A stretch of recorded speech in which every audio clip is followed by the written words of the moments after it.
Welcome, everybody. You are here for another soul-nourishing episode of the It's All Good show, and I am Dr. Dream. Today, I have the joy and absolute honor of welcoming a radiant light and spiritual force. Her name is Danielle Hewitt. I have, for the majority of the time I've known her, referred to her as Reverend Danielle, as she was the spiritual leader of the Temple of Light in Orange County, California. And we met back in, I'm figuring about 2009. And I did events at the Temple of Light that Danielle supported at the highest level. I did one-on-one sessions there, and it was the beginning of my journey as Dr. Dream, as a holistic healing practitioner.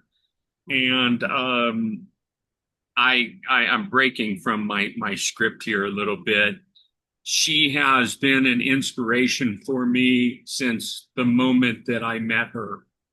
And her skills of leadership and compassion and guidance have had a tremendous impact on my life personally. And so it's a natural for me to have her on the It's All Good show. Now I'll go back to the script that I wrote. She is a leader, healer, and truth speaker whose path is deeply rooted in divine guidance, sacred service, and the awakening of the human soul. Danielle's presence carries the energy of remembrance and renewal. And today we'll journey into her story, her calling, and the ways that some of the new ways that she's helping others reclaim their connection to source and inner truth. So let's just dive in, Dan. And my initial thing is always to say Reverend Danielle, and I'm just like, and I mean that with the highest level of respect and love and gratitude for who you are. And we have traversed a lot of ground together. And I watched you for years, and I learned from you, and part of my life has been modeled off your example, as I'm not the only one. I know that. And I made friends, not just with you at the Temple of Light, but with others who have remained some of my closest friends. And so welcome to the It's All Good show. Thank you. My goodness, such an introduction. You had me choked up. I had to grab my Kleenex.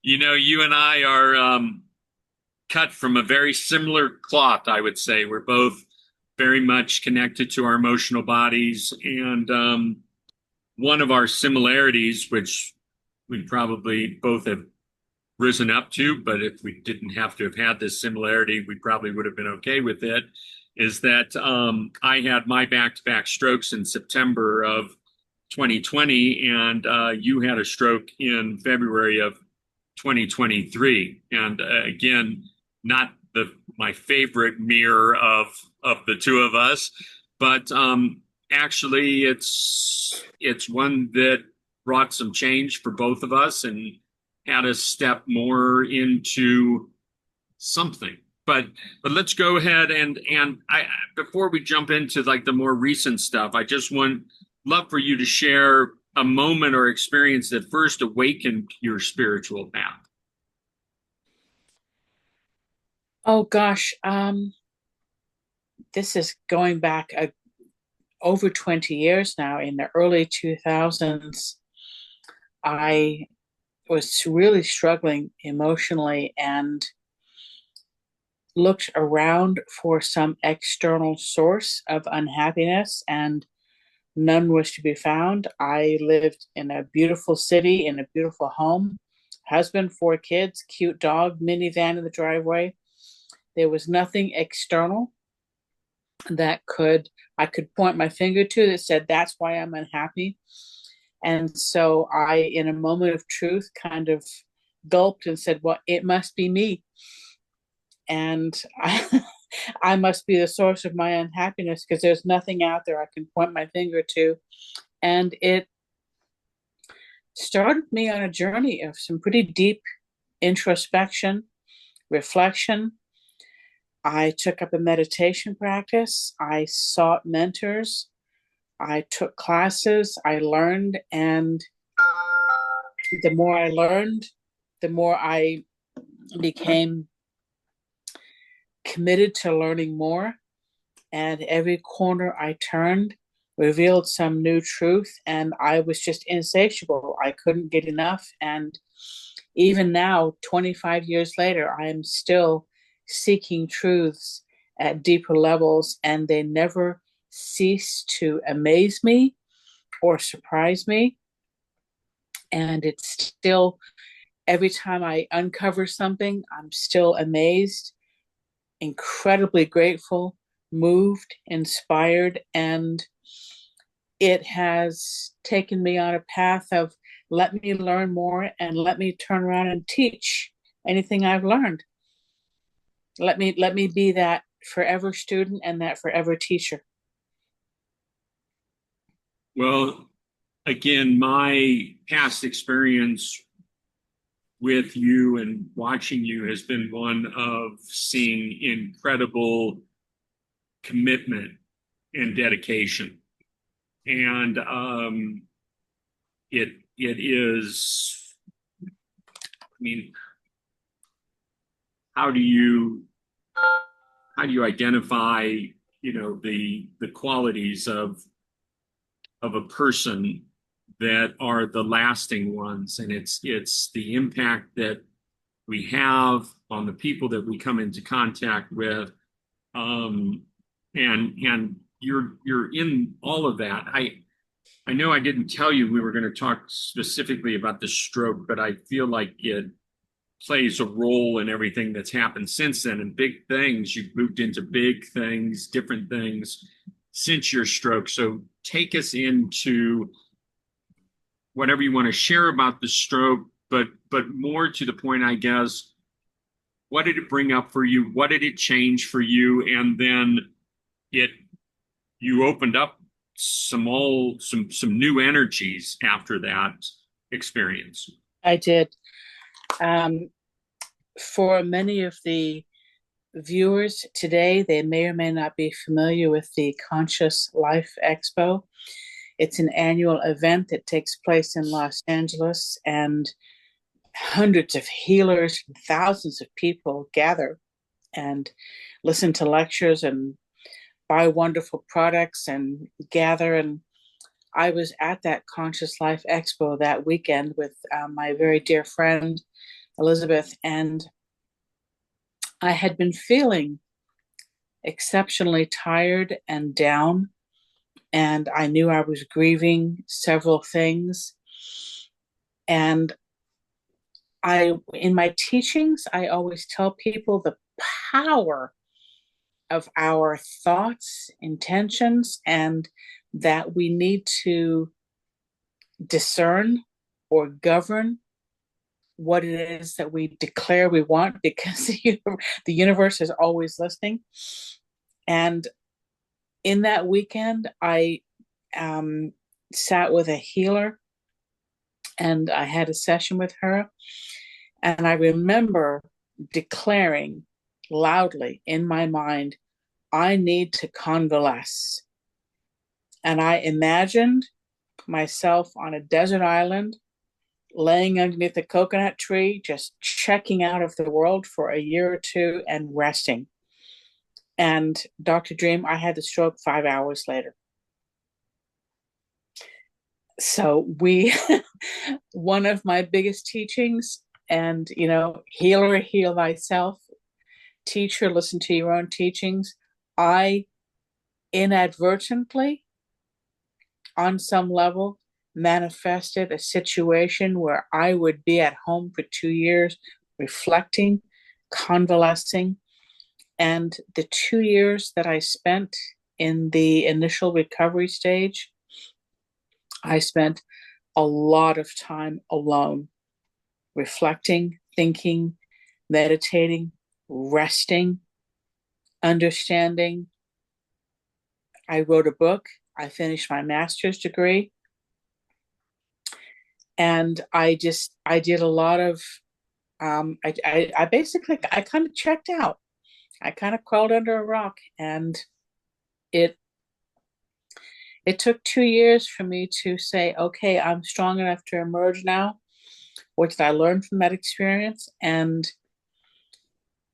there was a lot of both physical and mental determination in getting better. And I did do the physical things. I did physical therapy. I exercised. I changed my diet. I did all the things that a human does to honor the human body. In addition to that, I did a lot of reflection, like, okay, on some level, I created this. And my teacher, Diana Steigel from Theta Healing, always taught us if you created it, you can discreate it. And so I went back in and said, okay, for whatever reasons, I needed this convalescence. Show me what that looks like. Show me why I created that, what I was getting out of it, and show me what I needed to be done with this so that I can come back into the fold and re-engage rested from whatever it is I needed to rest from. And it was a huge lesson and experience in the power of thought, mind, declaration, prayer, introspection, desire, commitment, passion. It was all of that. Now, you and I had lost contact or just had not maintained contact for many years as I was out on the road doing the tour of love as I do.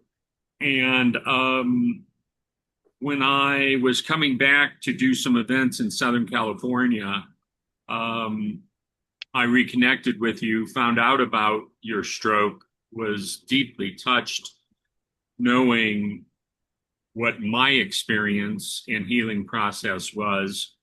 And I invited you to one of our events at an EE System Center. That's the energy enhancement system that I hold as one of the energetics that allowed me to move through my strokes. And it's a beautiful experience having you and your husband there and being able to honor you and everything that you have meant to me, as I will do whenever I see you or whenever I'm in your presence because of what you mean to me.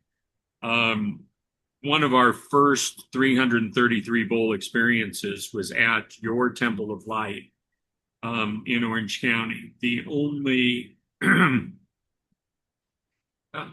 yeah, I get a little emotional also. Those were special days. They were. The only experiences that my brother Todd, who has transitioned, ever saw was at the Temple of Light. And he came to 2 or 3 experiences there. And so it was convenient for him because he lived there. Had I not done those experiences there, he may never have seen what I do. And so many highlights and so many pieces of the puzzle of who I am coming together, based on what you had created. And I know I'm not the only one that speaks this way about you and the space you held and the Temple of Light. It's been amazing. And after we connected at the experience in Orange County, we had some subsequent phone calls. You talked to me about writing the book, which I always wanted to write a book. So that was inspiring up to the thing where I still haven't written the book, but it's still very inspiring for me. And then you were struggling a bit when you came to that event. And then we talk about the book. The book comes out. I have the book. We can talk about it if you'd like.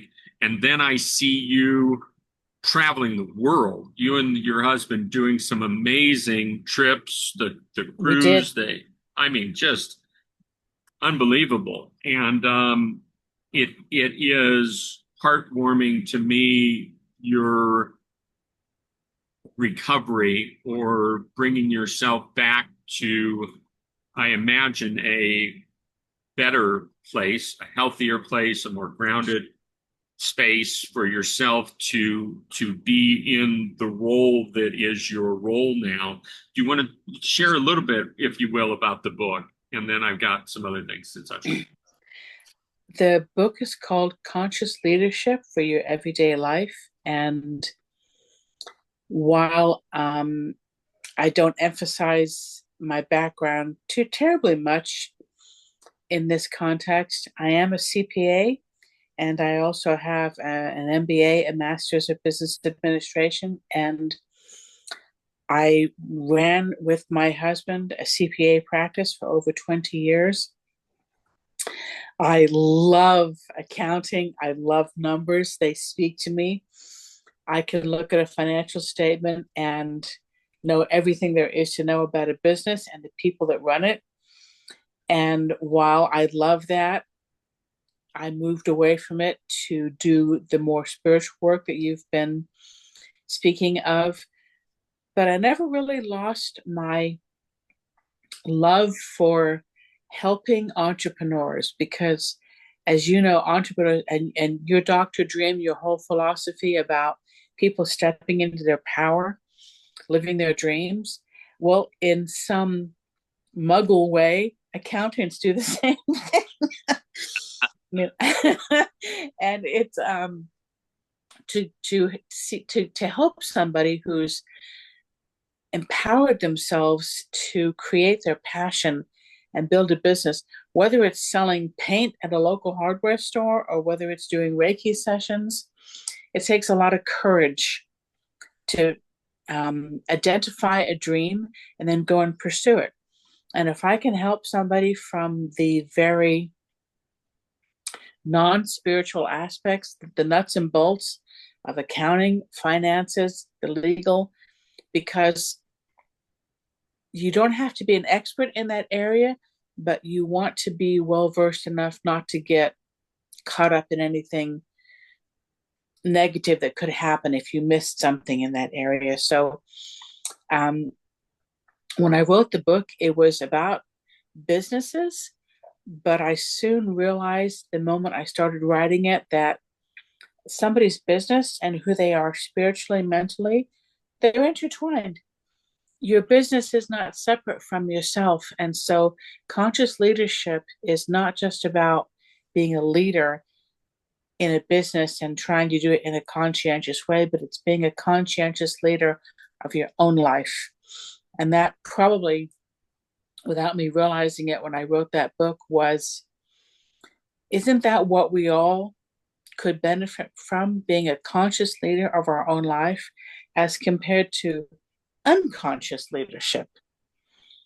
And whether you take that into building a business, being an at-home parent, being retired, whatever you do, however you express yourself in this human lifetime, if we can do it consciously and with purpose, with clarity.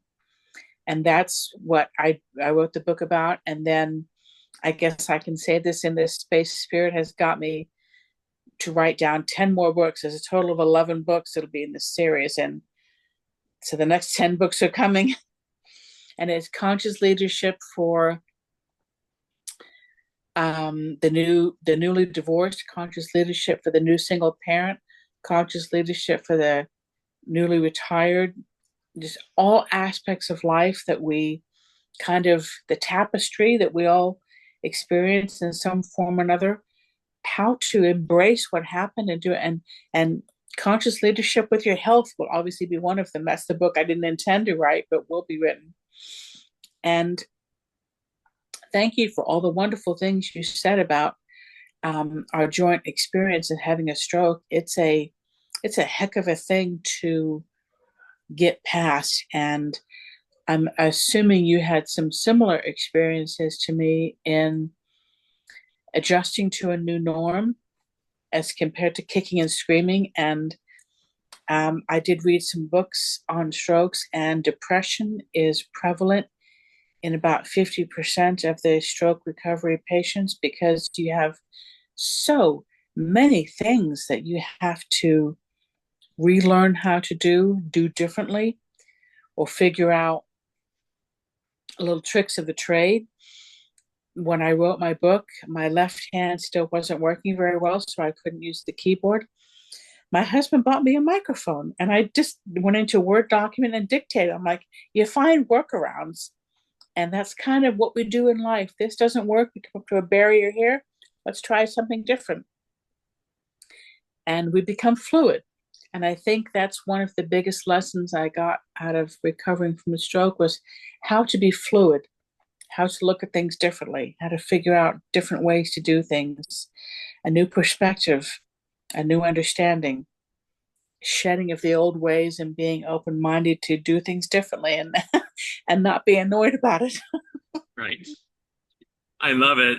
As I'm listening to you, I realize we have something else in common that I know you will agree is very powerful, and that is incredibly supportive spouses that were there by our sides the whole time and didn't let up and didn't let us let up.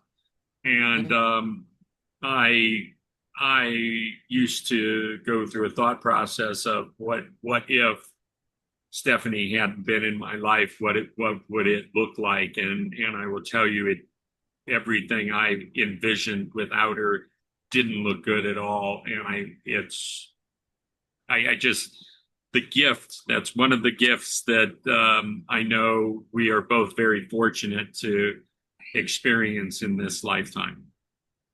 Yes, I belonged to a couple of stroke recovery groups, and there were people there that were single and alone. And I had this enormous swell of gratitude that I was not alone. I had a rock next to me that, have you taken your pills? Have you done your exercises? Let's go for a walk. And really making me stay on task, to commit to doing what I had to do, and helping me. And this poor man had to help me put my bra on. And I mean, this is your spouses, when they step up like that, through sickness and in health, it means something. Yeah, absolutely. And yeah, such gratitude. Now, what has been coming through most strongly for you lately, either in messages, visions, or teachings that you're being guided to share with us? That thank you. After I finished the book, that was published in January of 24, and then I finished my master's program in December of 24. The first couple of months of this year, I just rested. And then I found myself a little rudderless. And so deep into prayer, I went, okay, what's next for me? I finished the book. I finished my education. What's my next role? What's my next invention?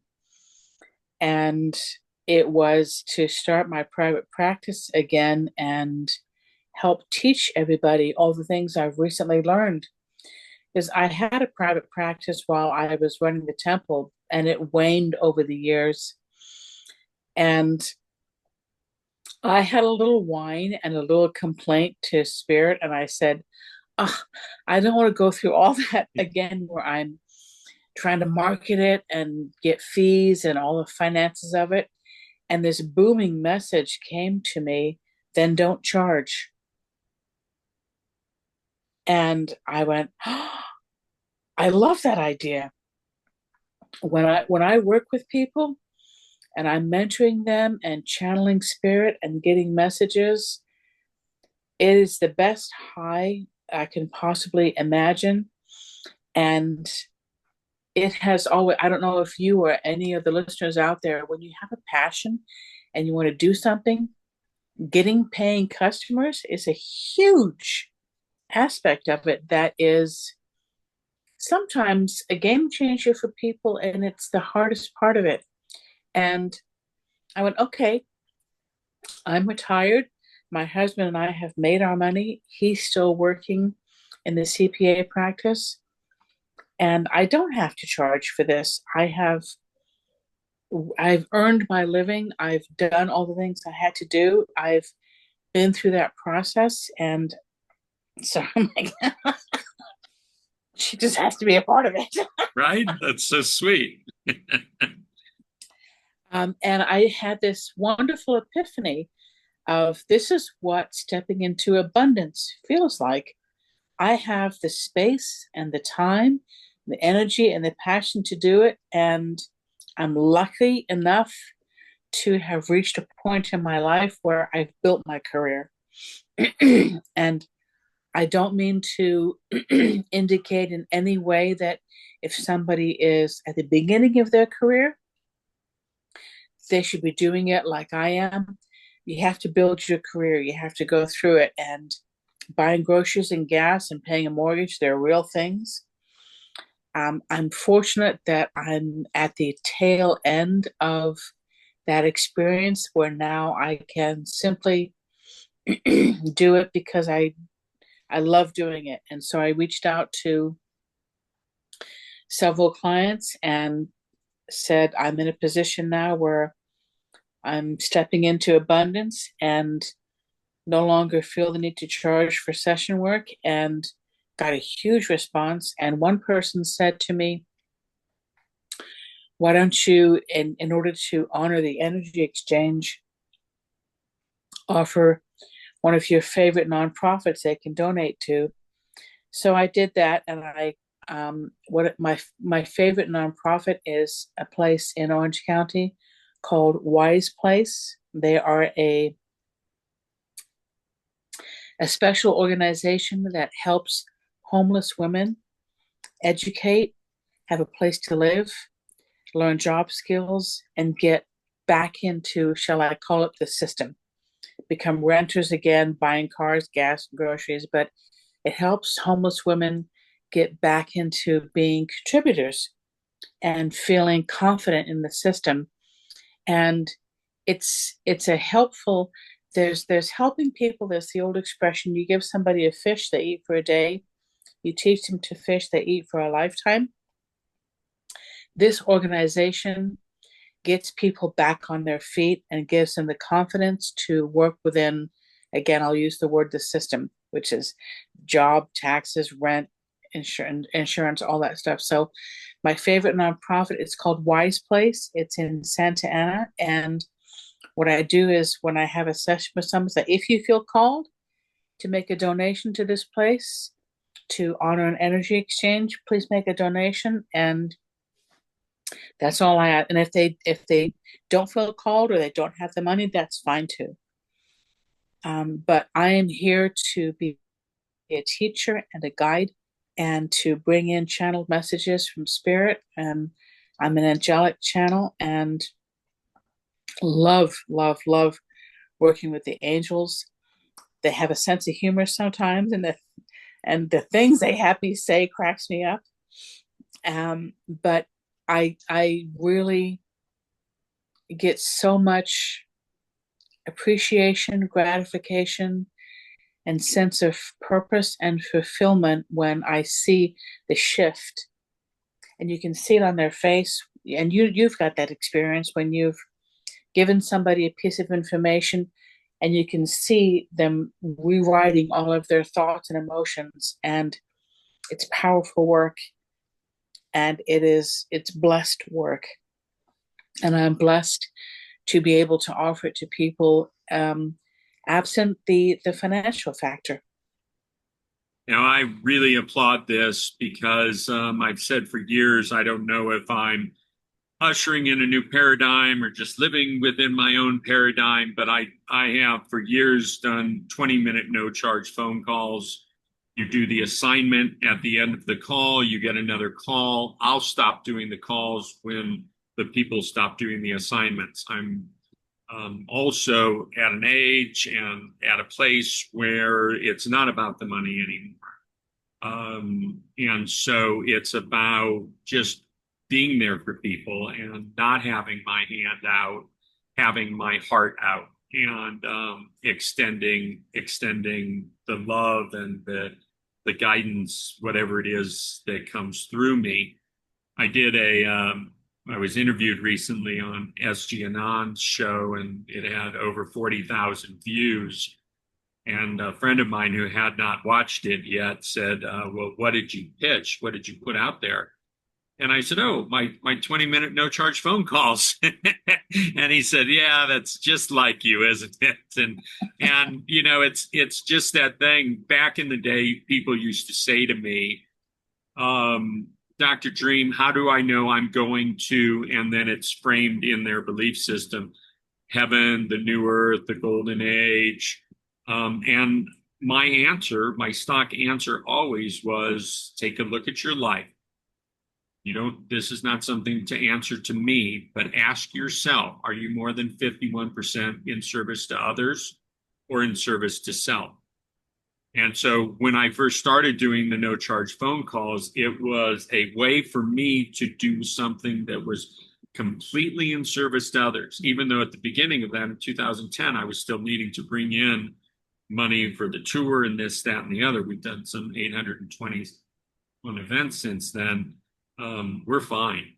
But at that time, this was how I tipped the scale. And I have some 21-day programs, and my marketing people have always said, you should be charging for that. And I said, I'm paying you to do what I tell you to do, and I'm fine not charging for it. It's part of my equation, and being a Libra, it's part of the balance. And so I love hearing you say that, and what a tremendous gift for anyone that is called to have this experience with you.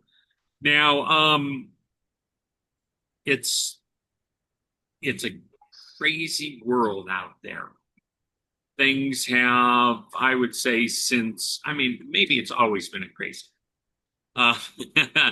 but certainly since the COVID times and everything like that, it feels like it's been more challenging for people to manage their lives and belief systems and everything that is showing up at more chaotic possibly than it ever has. Yeah.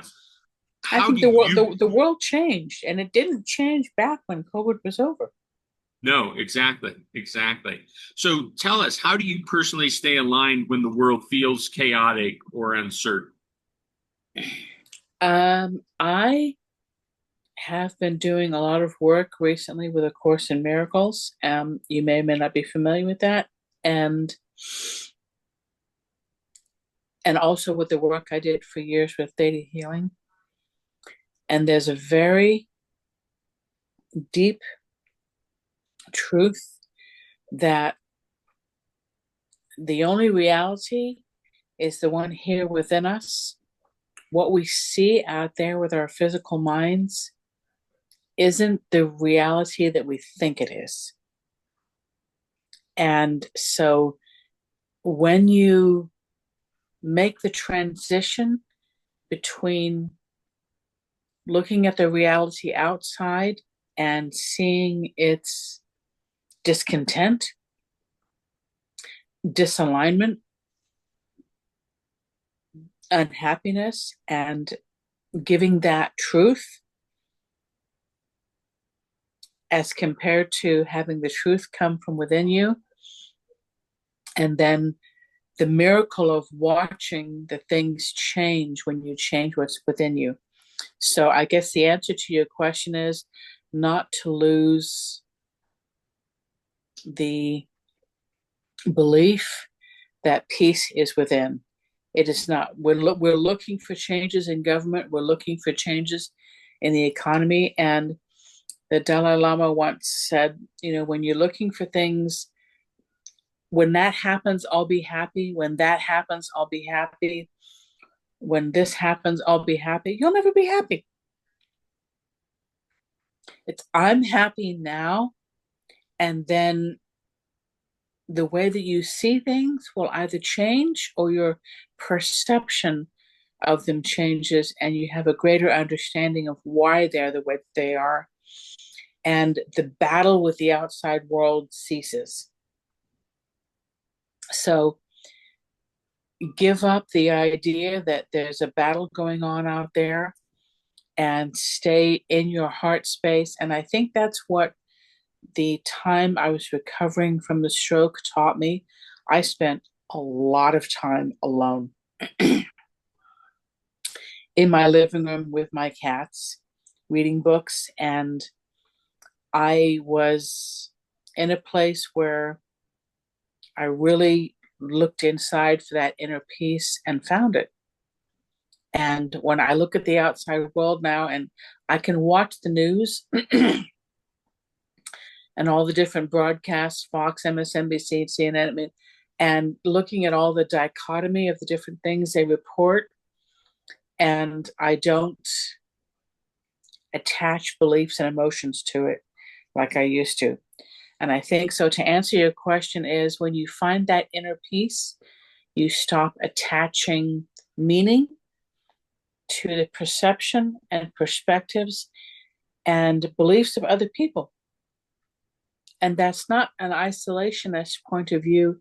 It's actually a very community point of view to say, okay, if I don't have inner peace, I can look at somebody and get caught up in the lack of their inner peace. But if I have it, I can look at them and say, I wish you inner peace.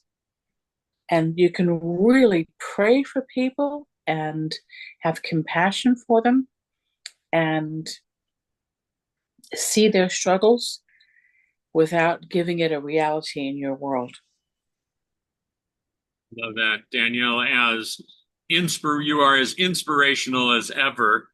That was such a good answer that it answered not just the question I asked, but the following question also. And I'm like, oh my goodness, are you good? Before we move on, because I have always seen you as a most lovely and powerful representation of the divine feminine. And I just want to ask, what role does the divine feminine play in your work and your life? That's a really great question. And I think that for me, you mentioned the Libra and the balance, and I think that that's one of the most important things about embracing the divine femininity is to also simultaneously and with equal reverence and priority embrace the divine male. And we as male and female are meant to walk this earth and this lifetime together. And that's not a personal belief system about sexual orientation, because divine male and female shows up in many different forms and in different people in different ways. And women are both divine female and divine male, and men are both. And it is that balance, I think. So I recognize the importance of the divine feminine in me. And when the time is right or the situation is appropriate, I recognize when to bring forth the divine male. And to see that in my spouse, my children, my friends, my parents, my neighbors, we all walk that balance of when each energy is appropriate. And so I suppose I would say to recognize that divine female is not just women and divine male is not just men. and to not bifurcate it with such a hard line, but to recognize that we are both, whether we're, and no matter what our orientation or our gender or our upbringing, culture, religion, background, we embrace both because both are forms of creation. And creation doesn't happen without both forms. So, how can we say we're one without the other? That's like trying to breathe without lungs. I like that. I like just that whole energetic. There's always seems to be that underlying energetic of overcompensating for how the patriarchal society has come about, and then wanting the pendulum to swing all the way to the other side, and your message of balance and all that. And I understand that the patriarchy is not representative of the divine masculine, but still just keeping that balance is so key. I appreciate your answer Yeah, very much. I think to add on to what you just said or to complement it, neither a patriarchy nor a matriarchy would be ideal. Right, exactly. And it's that divine union, and it's the balance. I mean, It's the it's balance. it's perfect that way. So,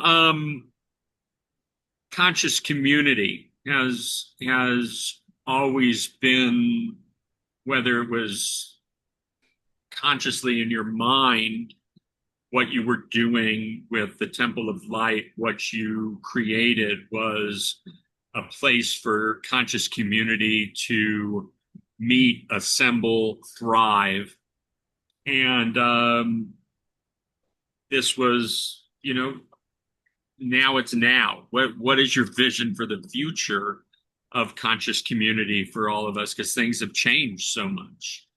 Yeah, I think in 2017, when we had to close the brick and mortar version of the Temple of Light, I was given the message and declared verbally that the Temple of Light is now simply mobile and etheric. And I lost sight of that for a few years. I grieved profoundly the closing of the temple. It took me quite a few years to finish grieving. And if anybody has experienced grief, there are the phases of, denial, bargaining, anger, and acceptance. I was stuck in the bargaining stage for quite a few years. What if I had done that? What if I had done this differently? What if I had organized that? What if I had been better at this part of it? So, conscious community is not a concept that resides within a brick and mortar institution.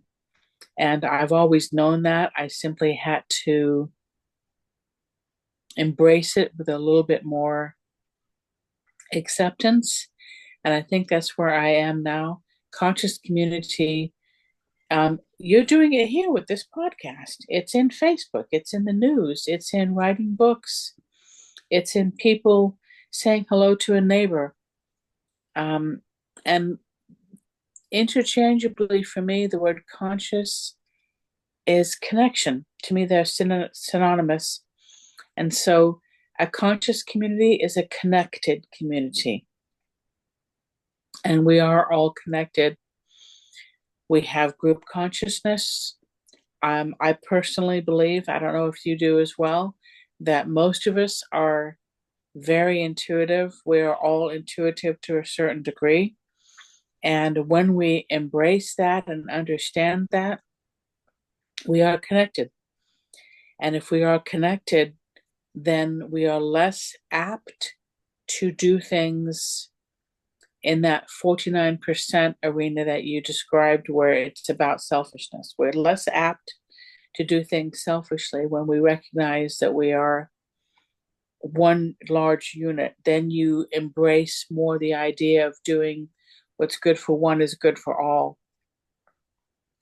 And I think that all of the trials that we're experiencing right now in our government and our country, in the world, these are all ways for us to learn it's better when we work together.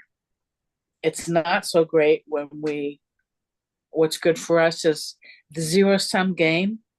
That's what we need to work away from embracing and pursuing, but rather the win win. And that's connectiveness, that's conscious community. And it's a global, it's even beyond the global concept. And we can get overwhelmed at how big of a task that is, or we can simply step up and say, okay, I'll I'll do my part to contribute to conscious community and trust that everybody else will in time. And what Spirit always tells me is there's no expiration date on evolution. It will happen in its own time and way, and we don't have to be pressured or anxious or afraid it's not coming. It will happen. It might not happen while you and I are here on this physical world, in this physical lifetime, but evolution is already destined. We'll catch it on the next lifetime, if not this one. I love it. Now, you've shared so much, and your messages were, are, and will continue to be so powerful. If you could deliver one final message to our audience listening, what would it be as we're nearing the close of our conversation today? The only thing, this may sound cliche, I apologize. There's only one thing that's real, and that's love. And go into that heart space. Love is the only thing that's real. All the rest of it, the material possessions, the politics, the law, I mean, none of that is really real in the way that we have come to believe it's real. Only love is real. Best cliche ever. It's the truth. It is the truth. I love it. Oh, you're not telling me we're done already, are you? Well, is there anything else you want to talk about? We've covered so much, and it's been such just a beautiful, just succinct conversation. I'm a little floaty over here in my space, and I'm loving it. And it reminds me of the times that I sat in your office and I would bring you some of the most challenging experiences of my life, and the things you would say in those moments, and when I would come to service at the Temple of Light, and just be so inspired how you allow it all to just flow through you, and none of that has changed, and you continue to have such an important role here. Thank you. You were always so dedicated to unpack them. It was you were easy to coach. You were so committed. You were so committed to carrying around all that extra baggage. I didn't need it, but there were several times. I won't go into any details, but one in particular where I was absolutely crushed by a situation. I barely could share it with you through all of the emotion, and what you said that just brought me right back into my center is, I mean, you were made for this. You were, I'm so glad that you're not a CPA currently, and that you're, that you, it's going to sound like judgment, but that you found your way out of that. You got what you needed from that. And then this much bigger role, and let that be a wonderful example for other people that are doing something and wondering if this is the end all be all for their lives. You're getting something from it that's leading to the next step. And who knows, it may be that you're going to be a CPA the rest of your life, and thank goodness, because we need them. But it may be that you're getting these pieces to the puzzle, and then it's to take that to the exactly. They're all stepping stones, and none of them were irrelevant. None of them were wrong. None of them were unimportant. None of them were a misguidance or a wrong turn. They were all part of the next step that brought you there. And I think when you recognize that there are no mistakes, you didn't make any wrong turns. If there's one more message I can say to people, please, please, please let yourself off the hook if you've got any regrets. You learned from everything you experienced, and nothing that you did was frivolous or a mistake or misguided. You gained experience from it. And one of my favorite cliches is a kindergartner doesn't know how to take a calculus exam. You have to learn to get there. And we're all kindergartners learning how to get to that calculus exam. And you got to go through all the motions to get there. And none of them are wrong. Love it. I love it. And to just, the signs and messages are all around us. And if we're living in the present moment, we can be guided, we can find the support, it can reinforce our faith in how things are. But if we are constantly living in the future, constantly living in the past, we're missing what God source, the universe, has for us right now, because everything's being answered, and all we need to do is to pay attention. I tell people, if you woke up breathing this morning, and normally when I tell them that, they did, that they continue to have a role to play here, and to embrace that, to have faith in that, and to carry on, and we're all needed. There's whatever the end game is, and I think some of us get glimpses of what that might be here and there and everything, but I don't think any of us are fully aware of what it is. But we're all, when we're conscious and aware, we're all playing our part at the highest level. We're going to get there sooner. And if we all cleared the inner stuff, maybe, just maybe, some of that outer stuff that's less than comfortable would just go away. Paraphrasing a little bit of what you said.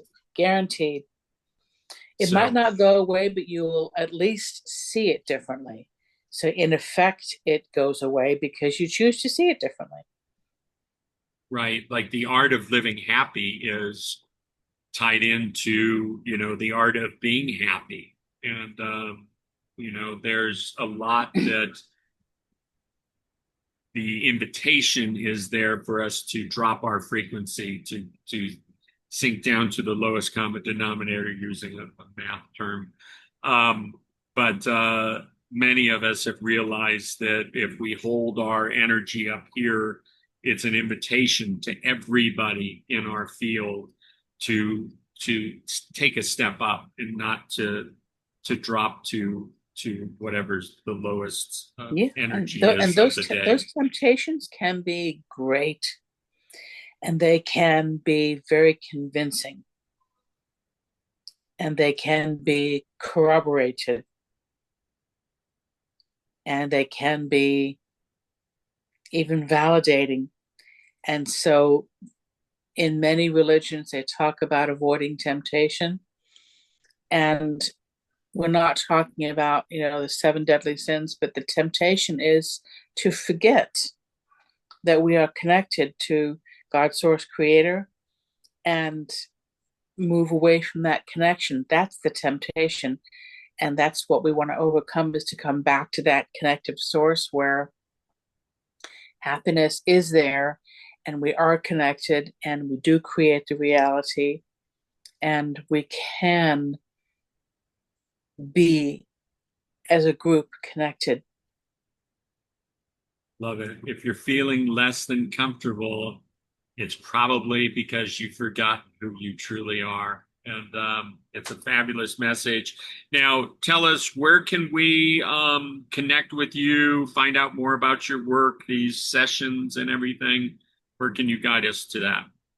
I am not yet where I have updated my website. The easiest thing to do is to email me and I will set up a time. And my email is revdaniellemarie@gmail.com. You can post that in the comment section and just email me and say, I need a session. And that's it. I need to set. That's all you have to say is I need a session. And we will set up a time. I do try to limit my sessions to one or two a day just to preserve my energy levels. But I'm here. This is what I do now. I talk to people, help people, guide them, give them angelic messages, encouragement, hope, love,